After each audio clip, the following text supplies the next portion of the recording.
Judah steps forward, Joseph breaks down, and history changes direction.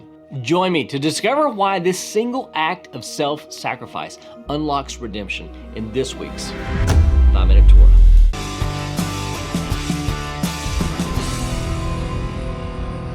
Shalom and blessings from Shalom, Macon, the place where disciples of Yeshua learn, connect, and grow.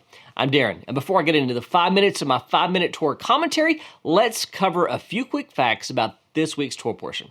This week we are studying the 11th portion of the new Torah cycle. We are in the portion of Vayigash, Genesis 44:18 through 47:27, and here are the three things that you need to know about it. Number one, Joseph unmasked, revealing the lost brother. Last week's Torah portion ended with Benjamin being taken into custody by Joseph's men because of a scheme Joseph had orchestrated.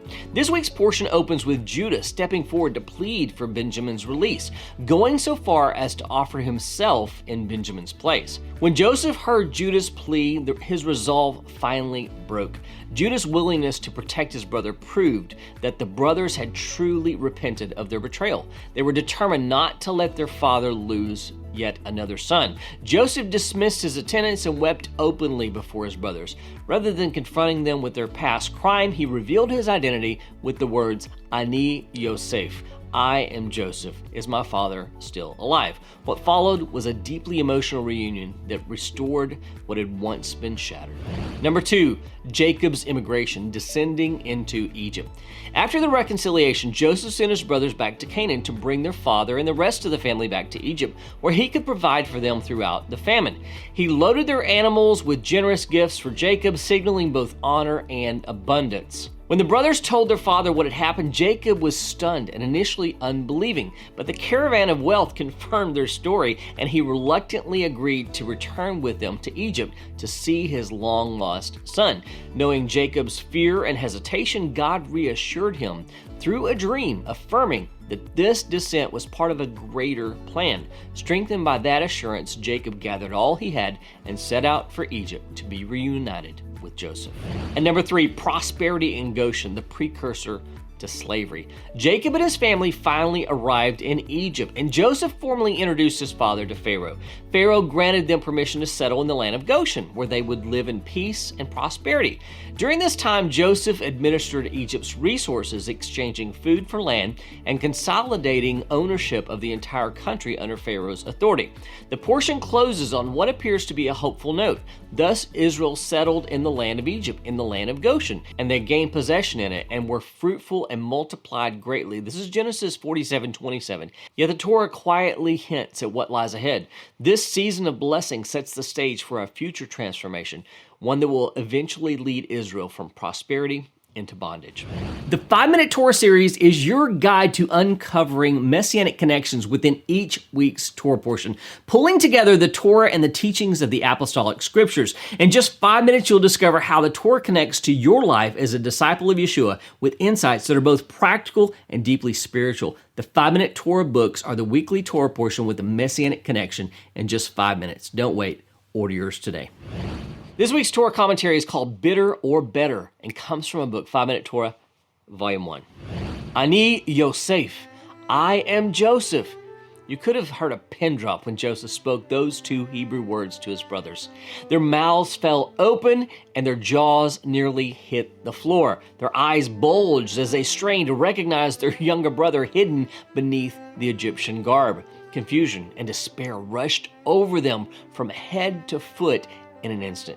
An icy chill coursed through their veins at the sudden realization that the man who stood in front of them, the second most powerful man in Egypt, was the one they had betrayed over 20 years previously.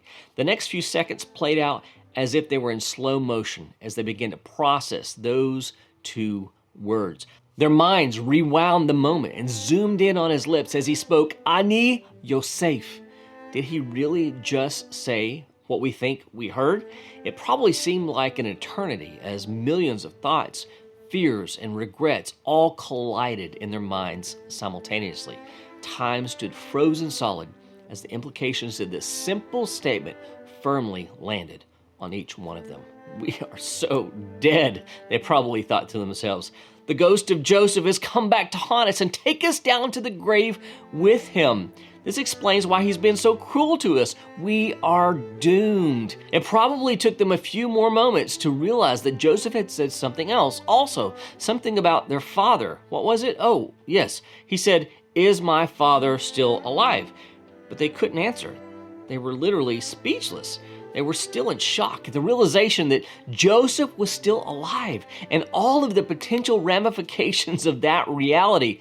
The Torah tells us his brothers could not answer him, for they were dismayed at his presence. This is Genesis 45:3.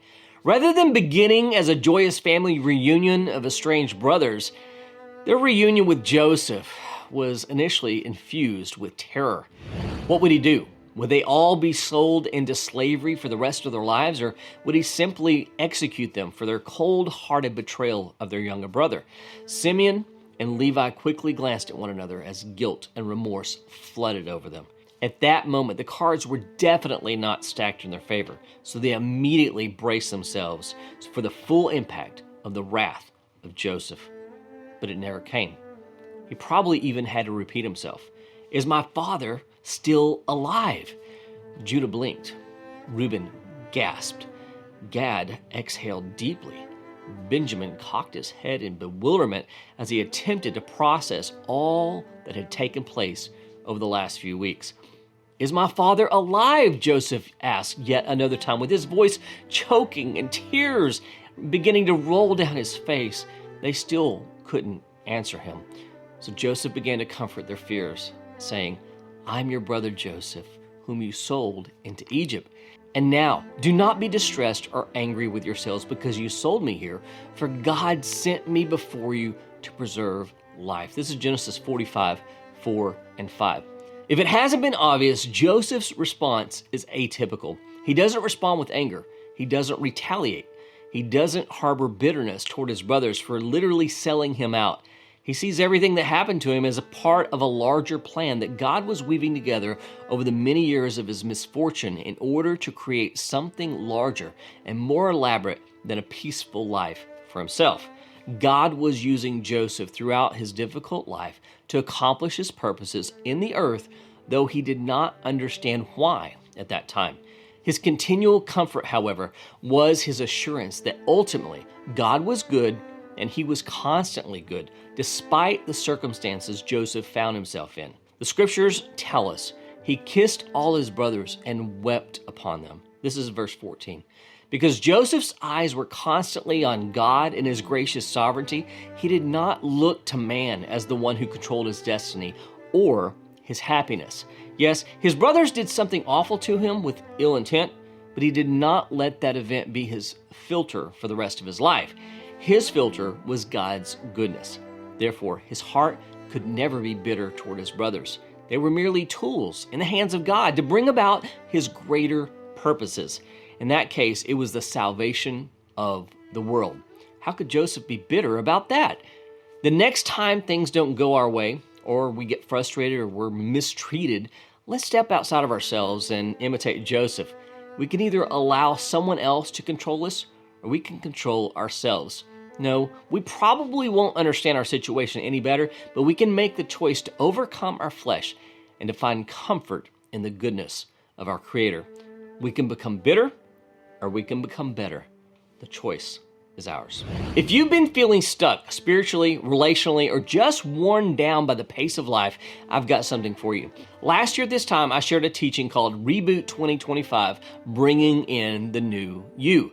Even though it was recorded at the start of 2025, the message still needs to be heard today. The need to reset, refocus, and reclaim our time doesn't disappear when the year changes, and it's just as relevant as we head into 2026. It's not about hype or more New Year's resolutions. It's about living with intention. With that in mind, I want you to ask yourself one honest question. What am I doing with the next 24 hours I've been given? Just click the link right here to get started.